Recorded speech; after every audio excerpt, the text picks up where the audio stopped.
Just for a few minutes, I'd like us to think about this idea, this creation. The good news is for all creation, the importance of creation care.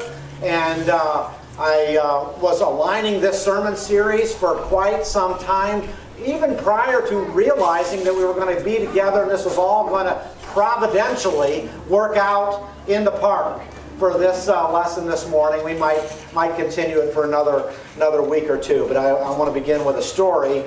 Matthew Sleeth is fishing with his son, and this fellow wrote a book that I read.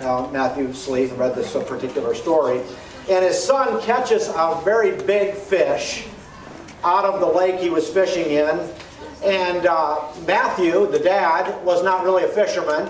So they had taken along a veteran fisherman to help them, and Matthew said his son pulled this fish out of the water, and he looked over at the veteran fisherman, and the man was just shaking his head. And he didn't know what that meant, but he was a little too embarrassed, not knowing what was going on, what to think about the guy shaking his head. So he assumed that meant he should throw the fish back. So he takes this fish, it's a pretty good sized fish, and he throws it back into the water.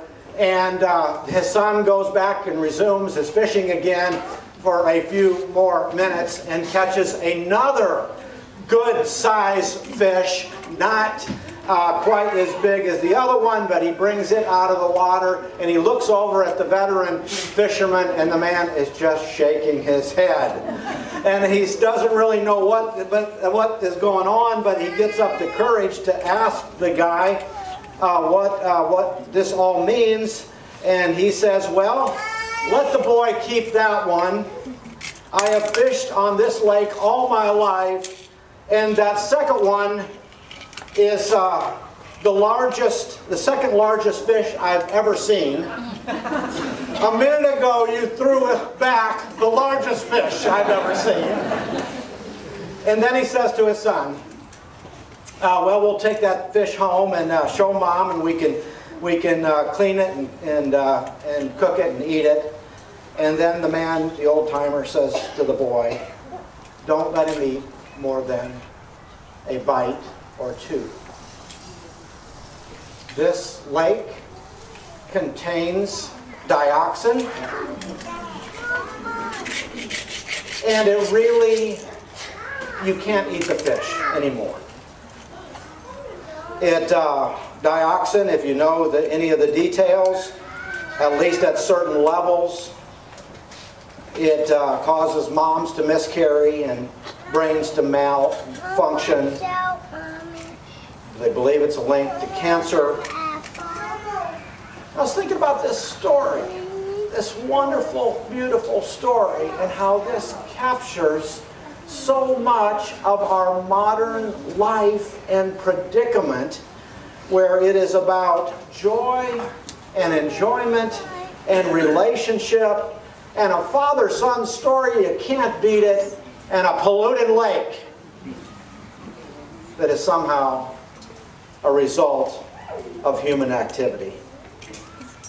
And through this series, I want us to see and appreciate, again, not in one sense that we don't know it, because I believe that we know it, but wow, it has not been very big in our whole theological awareness to recognize that this is our Father's world. And the whole idea of creation care, in fact, is probably new to some of us. Not thinking that had much to do with church and God and the gospel. And I want to suggest, and while I may not be able to develop all of that this morning, just not true. And that we need to think again. And we need to read our Bibles again, maybe in a different way than we've read before. And here we live in this fallen world. And I want us to put up a Psalm 24, verse 1, and read it together if you don't mind. Let's read it. The earth is the Lord's and everything in it, the world and all who live in it. How encompassing that idea is. I promised you a couple of weeks ago that we'd read from Colossians 1, and I just want to make a couple of observations from that particular passage this morning. A little bit long. Thank you for hanging in there with me, as it's 5 or 6 verses here. And then I'll see if we can make a few applications. We'll develop this in more detail next week. This begins in verse 15, and it's talking about the Son, the Christ, the Messiah, the one who lived in relation to the Father before the beginning of time. He's the Son as the image of the invisible God, the firstborn over all creation. Notice the language. All creation. For in Him all things, notice the language, were created. Things in heaven and on earth, visible and invisible, whether thrones or powers or rulers or authorities, all things, notice the language, have been created through Him, notice, and for Him. He is before all things, and in Him, this Messiah God, this anointed one, this Christ, in Him all things hold together, and He, that's right, Jeff, is the head of the body, the church. Here we are. He is the beginning and the firstborn from among the dead, so that in everything He might have supremacy.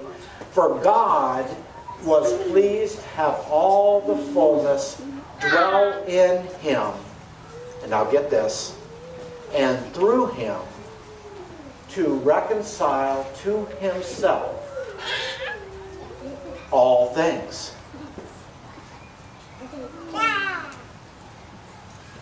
Whether things on earth or things in heaven, by making peace through His blood shed on the cross. What a cosmic image and cosmic picture, where Paul links the Creator, to whom the Creator of all is this Christ. And this Christ is the Creator of all things. Not just human beings, but the whole cosmos, and the whole cosmos, the whole planet, the whole universe, the whole galaxy, all of it, visible and invisible, is a beneficiary of His creation. And He holds it all together, and He sustains it, and He is the glue behind it. And it is through the saving power of the cross that this passage is saying that all things are reconciled, that is, are redeemed, are held together. All things. And I'll bet that challenges our imagination and maybe the way that we have theologically tended to see even the gospel message. It takes some unpacking, and it might take some time to work with that, to appreciate it. But if you think about it, this is repeated again in the book of Ephesians, and the parallel in Ephesians makes it go something like this. He talks about creation, and then he talks about the church, and then he talks about individuals. And I want to suggest that in a lot of ways, because we are so me-focused, self-focused in our way of viewing the world, that we've turned it around. We think it's about individuals first, and then about the church second, and then about the creation third. But all of this holds together in Christ.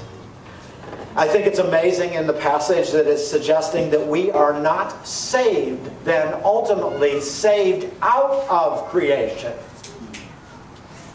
But we are saved as a part of creation. And I offer that for you to think about as well this week. This Christ, surely He came for our sins, and yet He is the Redeemer of all of the fallen world. The church then is not simply a container for souls until they go to heaven, but we, church, are a living demonstration of redemption that God intends for all of His creation. And so there's some amazing words that begin to emerge as we think about things this way, about the importance of our bodies, about the importance of celestial bodies, about the importance of anything that's material and physical. And when we think about beauty or order or stewardship or fruitfulness or productivity or care or health and wholeness, it all matters to God. All matter matters to God. I want to suggest just a couple of things as we think about this as a foundational truth, that God's overall plan is not solely the salvation of human beings, but the redemption of the whole creation. That's what the passage says. And as we shift our field to to begin to value the earth as God values it, God's redemptive plan is much, much bigger than we've even considered.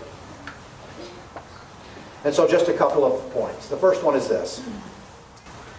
I want God's continual care for creation to inspire us to care about it as well.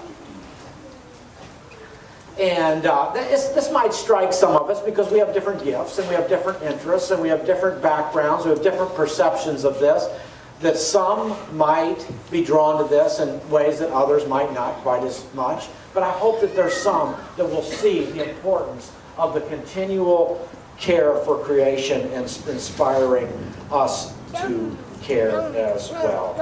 That God, of course, as Perry has already pointed out, loving the trees and the trees crying out and the grass and the clouds and the sky, it all matters to God and would matter to us as well. The second point I want to make is that caring for the planet is a particular way to love your neighbor, which we are commanded to do.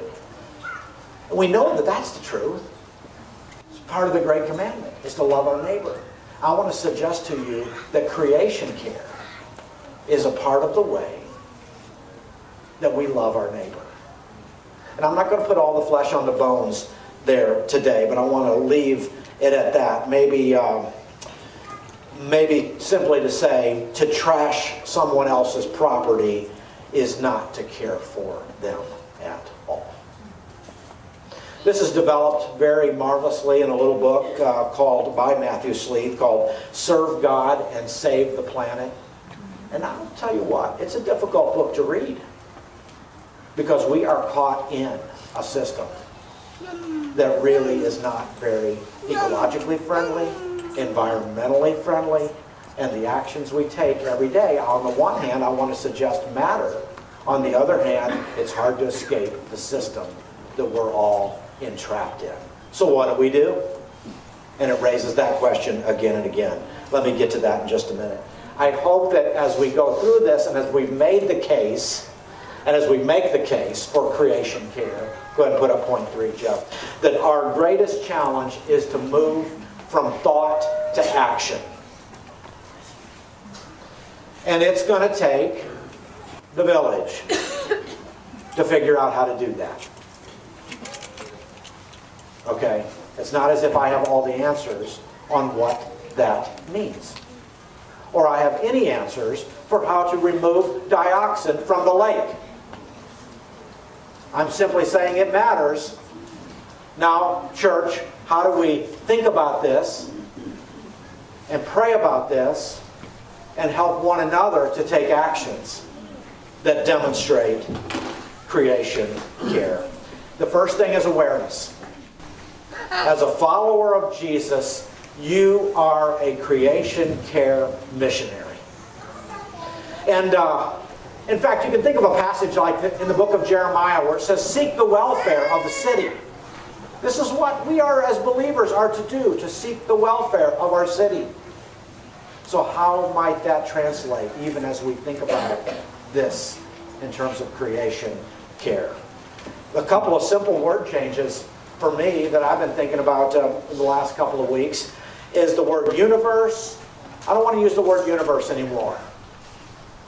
I want to use the word cosmos.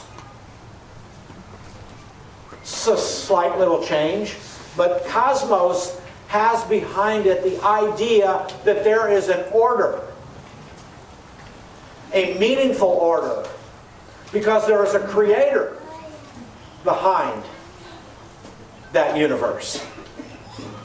And the second one is not actually to even talk about the word nature. Because I think when we use the word nature, somehow it's very easy to slough God out of the picture.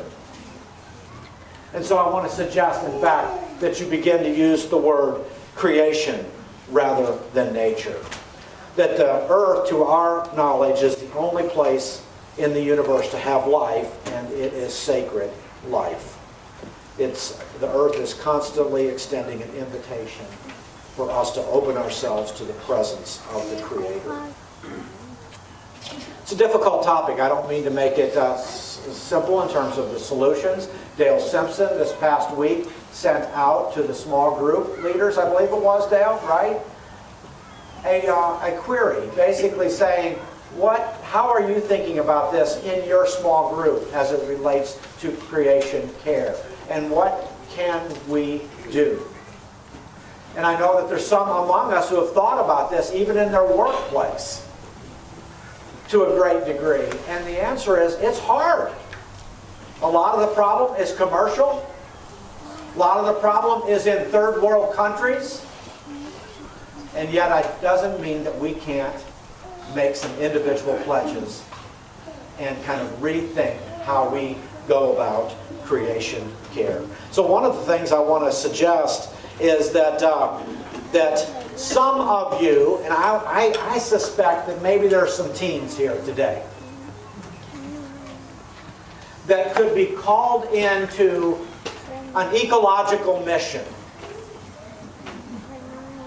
and could somehow figure out how to hold the Bible and the truths of the Bible, and that this is God's planet and God's world, and the environmental catastrophes in some parts of the world that we're facing, and say, I can see my life being, hours of my life, energies and my talents being spent in terms of how to bring those two together. And then I want to suggest this as a final thought this morning, that is to form a creation care team. Now, I mentioned this right after church a couple of weeks ago, and somebody said, really, do we need a team for everything? And okay, I kind of get that. And I'm like the team guy. I'm always trying to get teams going. I mean, I just want to do a few personal things myself. And I get that as a starting point. But here's the problem I see with that. I don't want us to talk about this week and maybe next week, and then it's done. And I believe that a team, just like the team that does room at the inn, or the team that does the food pantry, or the team that comes up with the adult Bible classes, or the greeting team, or whatever team in the church, can help us to continuously and intentionally, and recognizing that this isn't about one or two minds, but this is putting some people who have a passion and an interest together on a consistent basis to think about these things. And some of you are saying, oh, I don't have any interest at all in that. Hey, you're not on the team. Okay? But some of you, this is sparking something in your heart, and you're saying, I would like to try to understand both the role of Scripture and how we've missed it so much, and how this can be a priority, and how we could begin to incorporate this at the McKnight Crossings Church. So let me know if you'd be interested in being a part of that team. That would, boy, it would be wonderful if it was did some thoughtful work and recognized that 2 heads or 3 or 4 heads are better than one, and it was generationally mixed, and there just was a consistency over time that brought this priority before this congregation. You get where I'm going with that? Let me close with this today. Appreciate Michelle Blackford and her work around the building as one small item. Where's Michelle? She's done a great job. She won't even take credit for it. Planting flowers, helping our green space around the building. Michelle, you want to be on this team?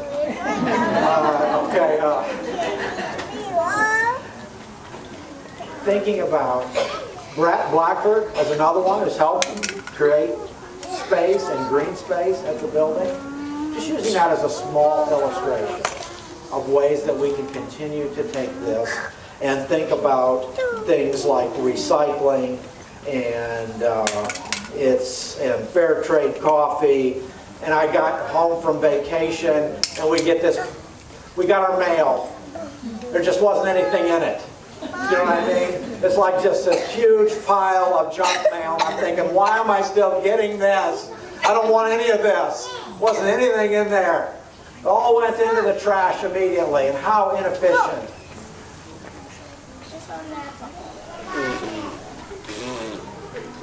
How much trash we produce and how to get rid of it. Maybe it has to do with a gardening ministry that could be established. Maybe we could think about a garden. I'm just spitballing ideas here in the city. Maybe how we take creation care seriously on both a corporate and individual level. What I'm trying to say is that we're on this spinning ball. And it's not a natural one, but a sacred one. And it's holy. And here we are, and everything that God represents, awareness and peace and stillness and dignity and order, are present right here in this space with us today. How do we take that message, live it out in our lives, and take it to the world? Will you finish with me this morning with repeating Psalm 24 and verse 1, and we'll be done. The earth is the Lord's, and everything in it, the world, and all who live in it.